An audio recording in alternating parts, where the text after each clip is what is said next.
Poder Popular y Medios de Comunicación del Parlamento Nacional, diputado Viallo Pilieri. Diputado, buenos días, bienvenido a Primera Página. Muy buenos días, muchísimas gracias por la invitación. Hay distintos temas que analizar, diputado. Usted forma parte de la Comisión de Poder Popular y Medios de Comunicación del Parlamento Nacional.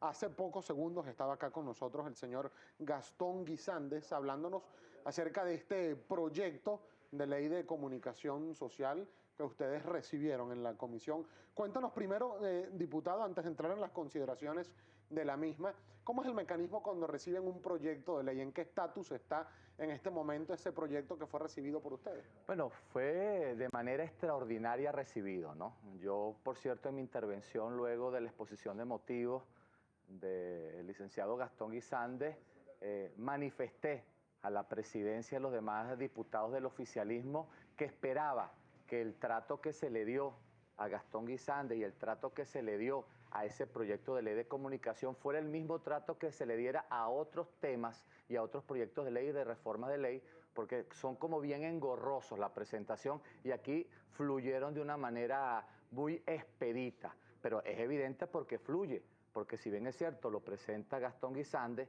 es obvio que es un proyecto de ley amparado y apoyado por el oficialismo. Ahora, ellos hablan, nos hablaba el señor Guisandes, entre otras cosas, que están proponiendo pues sencillamente que para ejercer el periodismo, la comunicación en Venezuela, no hace falta, según este proyecto de ley, estudiar en una universidad o estar ni siquiera colegiado ante el Colegio Nacional de Periodistas, de acuerdo a lo que sí establece la Constitución y la ley vigente de ejercicio del periodismo. Primero este proyecto de ley de comunicación social, que yo lo llamaría proyecto de ley antiperiodismo o antiperiodista, no solamente no es cierto que proteja al comunicador social, por el contrario, lo que busca es controlarlo y podemos revisar algunos artículos de estos 18 artículos del proyecto de ley, pero la misma exposición de motivos te deja claro que no es cierto la forma como se está tratando de vender. Este es un proyecto de ley que además de buscar controlar a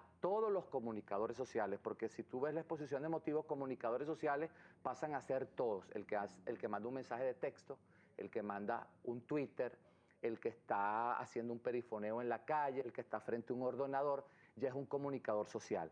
¿Y cómo puede ser una ley de protección cuando tiene más artículos que sancionan, que penan, que regulan a artículos que protegen? Por lo tanto, no es cierto que este es un proyecto de ley para proteger a los comunicadores sociales. Este es un proyecto de ley que busca, entre otras cosas, además de controlar a los comunicadores sociales, busca también, obviamente, busca una ley que sea paralela a la ley del ejercicio de periodismo que está vigente, que primero se sancionó en 1972, después en 1994 fue reformada por unanimidad y después en el 2004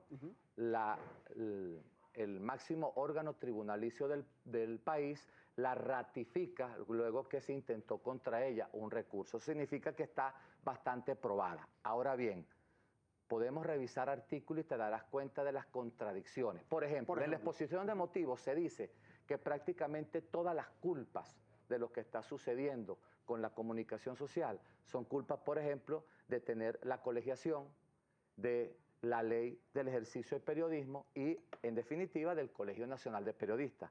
Pero en el primer artículo, parágrafo 1 de esta ley, primer artículo, parágrafo 1, lo primero que hace esta ley es encerrar a los comunicadores sociales en un Colegio Nacional de Comunicadores Sociales. Si la colegiación es mala, ¿por qué la colegiación de este proyecto de ley sí es buena? Por ejemplo, contradicciones interesantes. Por hace segundos, por ejemplo, le preguntábamos al señor Guisandes si el objetivo de este proyecto de ley era, de alguna forma u otra, acabar con la estructura actual del Colegio Nacional de Periodistas. Ellos dicen que no. De hecho, bueno, una cosa es lo que él pueda decir y otra cosa es lo que está plasmado aquí. Yo me rijo por lo que está plasmado aquí. Yo no soy responsable para venir de manera alegre a criticar o argumentar cosas contra este proyecto de ley sin haberlo visto. Aquí está, subrayadito, lo hemos revisado, busca crear, además del control a los comunicadores sociales, además de derogar de hecho o modificar de hecho la ley del ejercicio de periodistas, también busca crear un Consejo Nacional,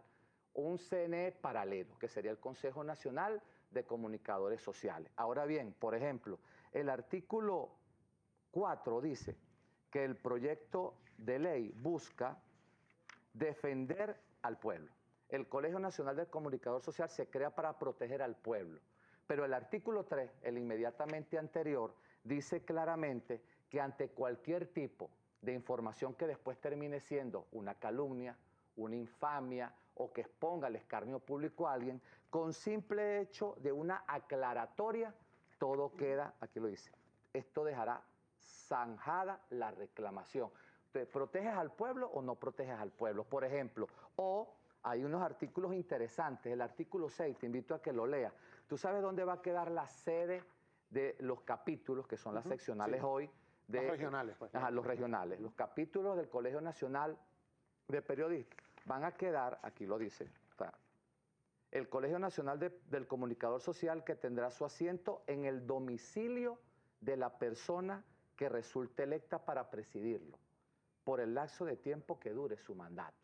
O sea, son leyes como que traídas por los cabellos, pero además, el artículo 7, parágrafo primero, rapidito, si esta es una ley para proteger al comunicador social, ¿cómo metes en el mismo Colegio Nacional de Comunicador Social a los editores y a los directores que son los jefes inmediatos de estas personas, por ejemplo?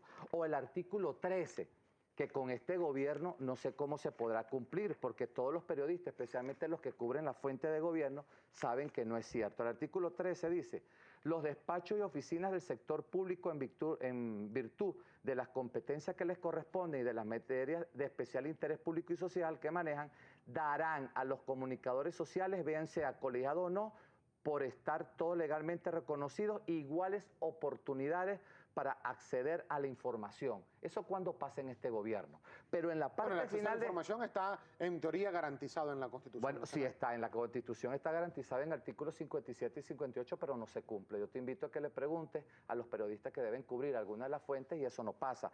Pero en el mismo artículo, contradictoriamente, dice, distinguiéndose entre ellos solo por la diligencia, interés, acuciosidad y sentido profesional. O sea, es una ley que te va a permitir entonces el uno sí, otros no. Ahora, muy discrecional. Ahora, ¿qué va a pasar con este proyecto de ley? Porque además, para explicar también a nuestros televidentes, a nuestra audiencia, estamos hablando solo de un proyecto, es decir, esto no es ley de la República, no, todavía no se ha discutido ni siquiera formalmente. Y esperamos que en estos términos ni siquiera se discute, en estos términos. Tendrán que cambiar los términos radicalmente para poderse discutir y más aún para poderse aprobar. Esto está, ¿cuál es el estatus? El estatus actual es que fue presentada, repito, de manera muy rápida, de manera muy expedita, de manera muy cómoda, que esperamos así podamos presentar nosotros proyectos de ley ante la plenaria de la Comisión del Poder Popular y Medios de Comunicación, fue remitida a la subcomisión de medios, de la cual yo también formo parte, y vamos a estar muy pendientes de esto. Nosotros dijimos que estábamos obligados a escuchar y la escuchamos. Estábamos obligados a estudiarla y la estamos estudiando. Estábamos obligados a consultarla con todos los sectores del país. Estamos en ese proceso, pero también estamos obligados a hacerle una revisión plena, porque lo que no podemos permitir es que esta ley viole la Constitución de la República Bolivariana de Venezuela en sus artículos 57 y 58, pero que además viole un derecho humano fundamental como es el derecho a la libertad de información y de expresión. Esta propuesta de este anteproyecto de ley, diputado Pilieri, formó parte de una iniciativa, nos decía el señor Guisantes. Yo le pregunté que si esta era una iniciativa particular o si había algún tipo de acuerdo o de apoyo o de asesoría por parte de otros parlamentarios del partido de gobierno o otras figuras aliadas al gobierno nacional. ¿Qué información manejan ustedes? ¿Cuál es la opinión que tienen al respecto? Bueno, la Biblia dice que por los hechos los conoceréis, ¿no? Un proyecto de ley que fue traído de una semana para otra y que fue presentada de una vez en plenaria, sin firmas y sin ningún tipo de trabajo previo, y que fue recibida de esa manera, obviamente tiene el respaldo de los diputados del oficialismo. Y fue tan contundente que se permitió hacer, y que en la exposición de motivos, luego de esa intervención, evidentemente los diputados del oficialismo están respaldando este proyecto de ley. Diputado, nosotros tenemos que hacer una breve pausa, pero al regreso nos gustaría también conocer su opinión como integrante de la Comisión Permanente del Poder Popular y Medios de Comunicación del Parlamento, porque este no es el único proyecto el cual ingresa a la Comisión para analizar todo lo que tiene que ver con el ejercicio del periodismo en Venezuela. Al regreso, por favor, sus opiniones al respecto. En pocos segundos venimos con más de Primera Página. El diputado Viallo Pilieri presente con nosotros.